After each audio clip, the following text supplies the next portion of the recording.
What's up, Internet? My name is Michael Cook, this is Blue Giant Media, and we're here to connect through gaming. Today we're going to take a look at what's inside the box of the 5 to 6 player expansion for Sagrada by Adrian Adamescu and Daryl Andrews, published by Floodgate Games.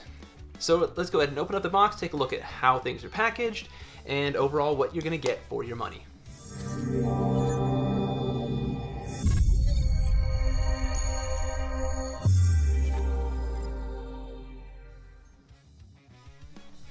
Alright, so the 5 to 6 player expansion for Sagrada adds these little drafting wheels that allow you to kind of speed things up, because with 6 players, from the time the first player drafts theirs, it goes all the way back and around, there's a lot of time that could pass, and a lot of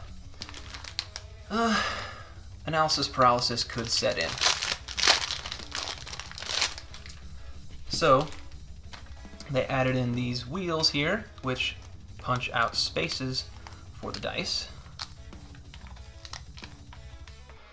So each player has some dice that they can have set aside that they can draft from in a pinch. And also in a couple other situations, I believe. I haven't gotten a chance to read all the rulebook yet, but I'll get to cover more of that in my setup and gameplay at a later date. So we've got a bunch more dice. We have a couple new boards. Let's see here.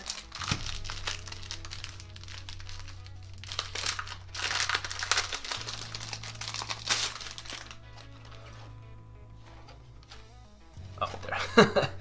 We got an orange and a yellow. All right. We've got a rule book. We've got a dice tray that collapses. We've got some new objective or goal cards.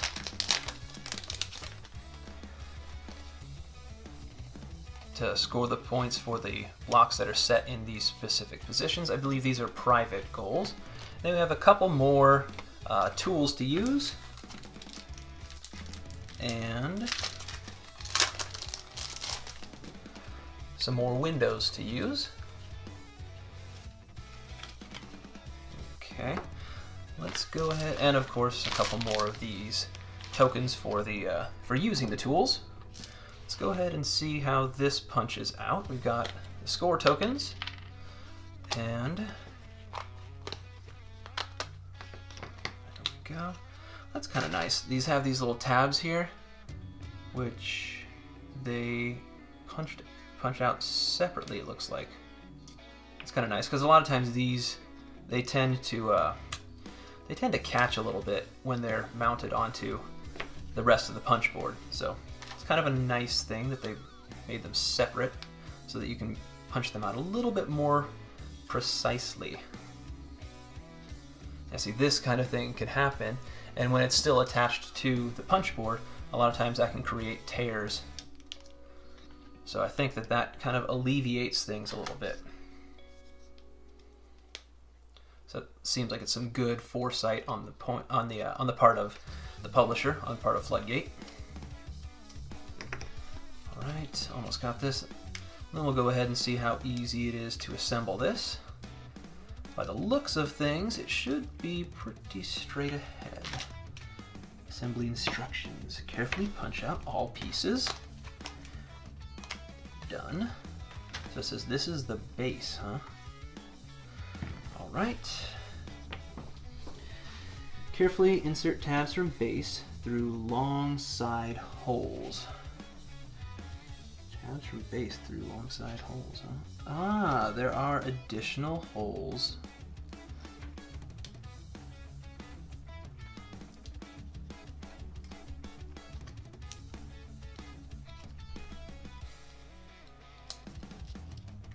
Okay. That's a little bit more sturdy, and let's use these to punch them out. Alright, so we'll go ahead and use that, and we will push, go ahead and push those through like that. Interesting, but I think I like this side being up more. Okay, we'll go ahead and punch the rest of these out.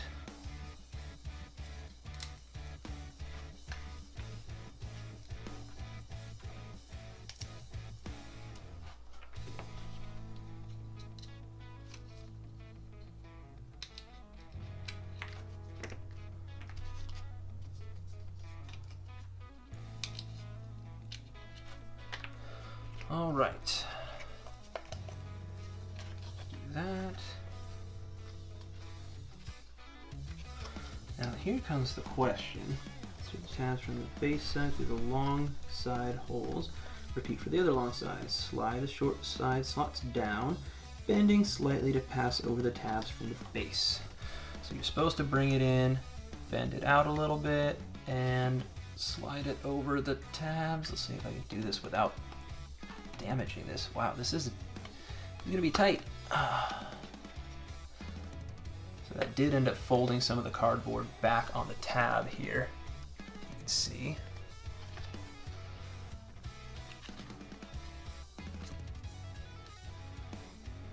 Right. Then do the same thing on the other side. See if we can do this. So let's try bending it a little bit more. Slide it down. Slide it down. There we go. And now we've got a little dice tray. You can roll in there and then pass it around. All right. Now, if you want, I will cut away and punch these out. All right, so now for the real test. Let's see how everything fits into the base set. So we can go ahead and take the other private objectives. Those ones. 1, 2, 3. Let's see, that should be, looks like all of them. All right, so now we've got all these now different private objectives we can have. I kind of wish that there were more public objectives added as well. Would have been nice in my opinion, but that's okay. And then we've got some more of these tools. Those are easy to just add right in. All right, now I'm gonna go ahead and put these there. Add the other tokens to the bag with the others from the base set. Put that there. Go ahead and put these windows in with the other windows. They still lay flat in there. And then we'll go ahead and take these 6, and they do all fit. Nice. And we can fit, good, that dice tray even fits in there without having to come apart, which was a little bit of a concern. I did not want to have to try and take that apart and put it back together. Now we can go ahead and add all the dice into the bag.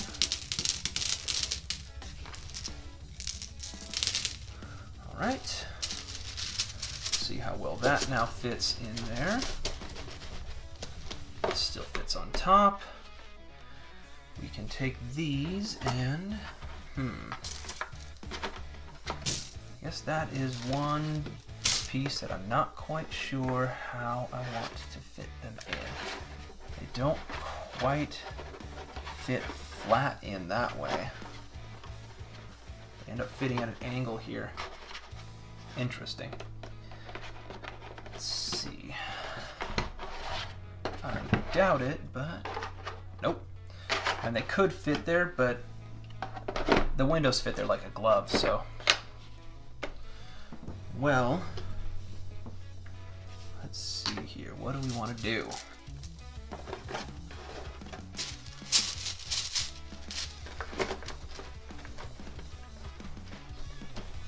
That fits perfectly there. Will this fit? Maybe that could fit on top. Yeah, I suppose that can work. Yeah, I think it'll close. Alright, there we have everything back in the base box.